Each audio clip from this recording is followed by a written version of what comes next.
शहादत बयान करने के, जिसमें कहते हैं हाय हुसैन तो सकीना तो ज़ैनब। हमारे बुजुर्गों ने हमें ये सबक, हमारे बुजुर्गों ने हमें बताया कि इमाम हुसैन की शहादत इस तरह बयान करो कि नौजवानों में जज्बा जिहाद पैदा हो, औरतें सब्र का पहाड़ बन जाए।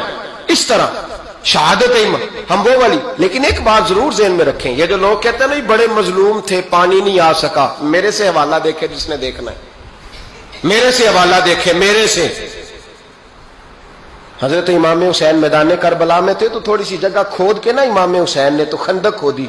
खंदक खोदना अरब का रिवाज था, मदीने में भी खंदक खोदी गई, उसका नाम ही जंगे खंदक। तो खंदक खोद के ना आग जलाई जाती थी, ये हिफाजत का एक जरिया था ताकि दुश्मन ना आए। तो इमाम हुसैन ने अपने खैमे के सामने खंदक खोद के उसमें आग जलाई ताकि पर्दा रहे, औरतों के पास कोई दुश्मन ना आए। तो एक शख्स सामने खड़ा होकर कहने लगा, हुसैन तूने दुनिया में ही आग जला ली है। माज अल्लाह सुम्मा माज अल्लाह कहने लगा, आगे तो आग मिलेगी, यहां जला ली है। तो इमाम हुसैन कहने लगे, मैं हुक्म देता हूं आग को कि तुझे अभी पकड़ ले। लोग कहते हैं मजलूम थे, मैं हुक्म देता हूं आग को तुझे अभी पकड़ ले। ये लफ्ज इमाम हुसैन ने कहे। मैं 3 किताबें तो मेरी लाइब्रेरी में अभी हैं जिनमें हवाला है, 3 कुतब से, और आज कल परसों की किताब नहीं, सैकड़ों साल पुरानी। जब कहा ना मैं हुक्म देता हूं तो वो आदमी घोड़े से नीचे गिरा, घोड़े से नीचे गिरा, और घोड़े की रिकाब के अंदर उसका पैर उलझा। घोड़ा डर के इतना दौड़ा कि जाके उस आदमी को आग में फेंक दिया। इमाम हुसैन के सामने जल के मर गया। ये हुसैन इब्ने अली है, ये अभी हुक्म देते तो फरिश्ते अभी आ जाते, ये अभी बात करते तो सारी दुनिया की फौजें अभी इकट्ठी हो जाती, ये अभी हुक्म देते तो अभी आ जाते। और सुनो, अगर जनाब इस्माइल के लिए दुम्बा आ सकता है तो वो तो हजरत इब्राहिम के बेटे थे, और ये तो मुस्तफा की औलाद है, इनके लिए क्या कुछ नहीं हो सकता। लेकिन इमाम हुसैन ने पसंद किया था करबला के जिहाद को, इसको पसंद किया था मौला अली ने, वो अपनी पसंद पे थे। कोई आदमी इस तरह ना बयान करे कि बड़े मजलूम थे तो बड़ी मुश्किल में थे तो बड़ा रोते थे बड़े, और कोई शख्स ऐसी बात। यहां तो तमाशा लग गया है, तमाशा लग गया है। एक वो है जो आजकल कह रहे बस जी वो तो 2 शहजादों की जंग थी, उन्हें भी शर्म नहीं आती, और एक मिंबरों पे चढ़े हुए हैं, चेहरे पे दाढ़ी कोई नहीं, सर पे टोपी कोई नहीं, बाजारी सा अंदाज है, कभी दौड़ के इधर जाते हैं, कभी भागते हैं, कभी कहते हैं ऊंचा बोलना, पैरों पे खड़ा होना, ये लोग बयान करेंगे इमाम हुसैन की बात, ये लोग बयान करेंगे।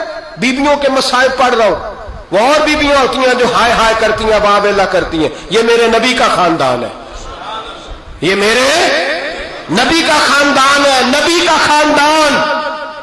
मैं हवाला दिखाऊंगा, मुझसे सुनो हवाला। हजरत सैयदा ज़ैनब ने सारे जनाजे देखे, भतीजों को, भांजों को, सबको शहीद होते देखा। औरतें डरती मैयत को हाथ नहीं लगाती, चीखती है बीबियां।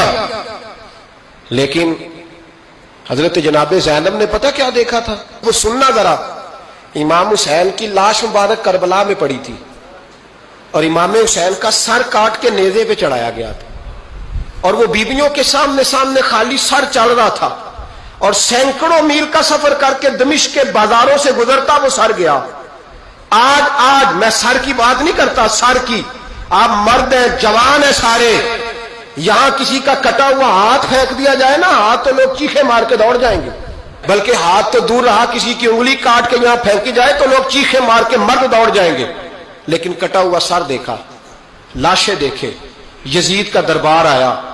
बीबी साहबा को ना ऐसे औरतों ने अपने हाले में लिया है, सैयदा ज़ैनब वहां बैठ गई।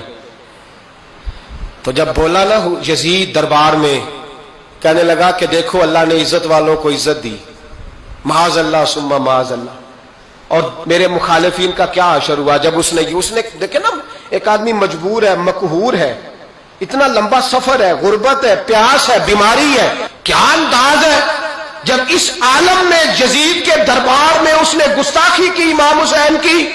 यहां लोग कहते हैं किसी को कुछ ना कहो, कि क्यों ना कुछ कहें, जो सैयदना इमाम हुसैन के बारे में बात करेगा जुबानें खींचेंगे उसकी, जो सहाबा के बारे में बात करेगा हम करने देते हैं। ये क्या बात हुई, गुस्ताखी करना, बेअदबी करना, ये कौन सा दीन है? ये तो तुम बेदीनी फैला रहे हो। सुनो, जब उसने बेअदबी की तो सैयदा ज़ैनब चुप नहीं रही, बल्कि हजरत ज़ैनब बोली और खड़ी हुई, اور آپ نے تلاوت کی قرآن مجید کی اور آیتیں پڑھی، کہنے لگی وَتُعِزُّ مَن تَشَاءُ وَتُذِلُّ مَن تَشَاءُ بِیَدِکَ الْخَیْرُ، اور آپ فرمانے لگی یزید تو کہتا ہے تیرے مخالفین پسپا ہو گئے، تجھے عزت ملی؟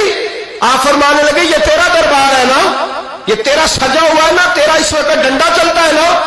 فرمانے لگی چند سال ٹھہر جا، تیرے اوپر لوگ لعنتیں برسائیں گے، اور فرمایا جب جمعے پڑھے جائیں گے تو لوگ میرے حسین کے نام کے خطبے پڑھیں گے۔ فرمایا آج یہ تیرا دربار ہے نا۔ حضرت نعمان بن بشیر صحابی رسول تھے، وہ کہتے ہیں میرے قریب ایک نابینا صحابی بیٹھا تھا، سنو سنو حوالہ میں دکھاؤں گا۔ کہنے لگے میرے قریب اس وقت یزید کے دربار میں ایک نابینا صحابی بیٹھے تھے، جب بی بی زینب نے یہ بات کی نا تو وہ نابینا صحابی میرا ہاتھ پکڑ کے کہنے لگے نعمان علی آ گئے ہیں، یہ تو علی کی آواز ہے، علی آ گئے۔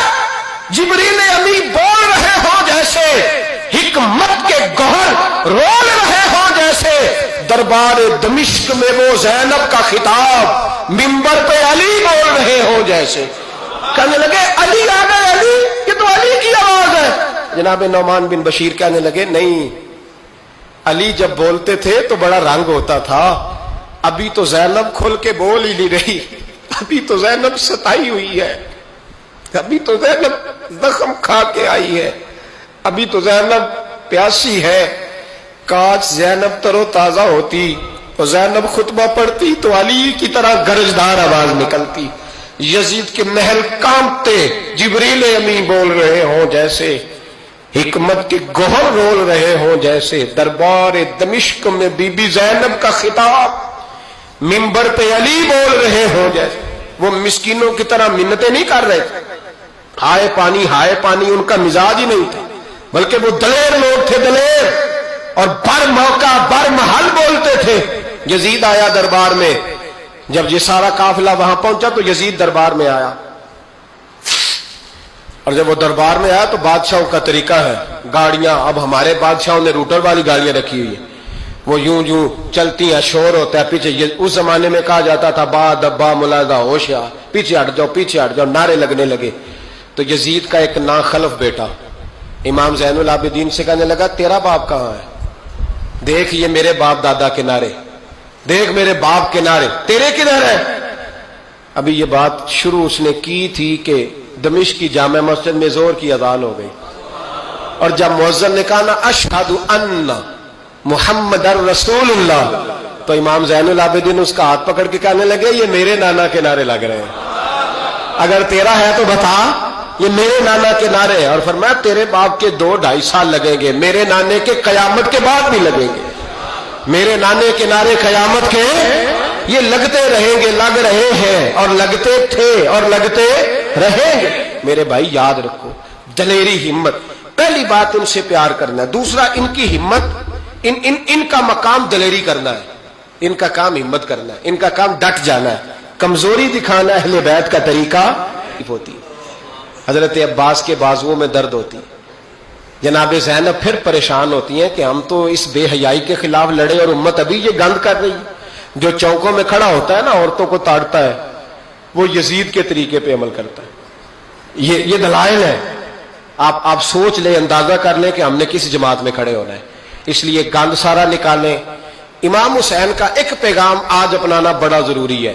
امام حسین نے سر سجدے میں کٹایا اور قرآن کی تلاوت نیزے کی نوک پہ بھی جاری رہی ہے، اس لیے آج کم از کم 10 نفل امام حسین کی سنت سمجھ کے ضرور پڑھیں گے انشاءاللہ۔ جنہوں نے روزہ رکھا ہے بڑا اچھا کیا ہے، چلو جو نہیں رکھ سکے پھر بھی نفلی ہے، کوئی فرض نہیں، کم از کم 3 دفعہ سورت یاسین کی تلاوت آج ضروری ہے امام حسین کے لیے، کریں گے انشاءاللہ تعالی۔ اگر وہ نیزے کی نوک پہ پڑھ سکتے ہیں تو آپ ان کی خاطر بھی تو پڑھ ہی سکتے ہیں نا۔ تو بہت ضروری کام آج نفل پڑھنا ہے، اور بہت ضروری کام آج قرآن پاک کی تلاوت کرنا، کریں گے انشاءاللہ تعالی۔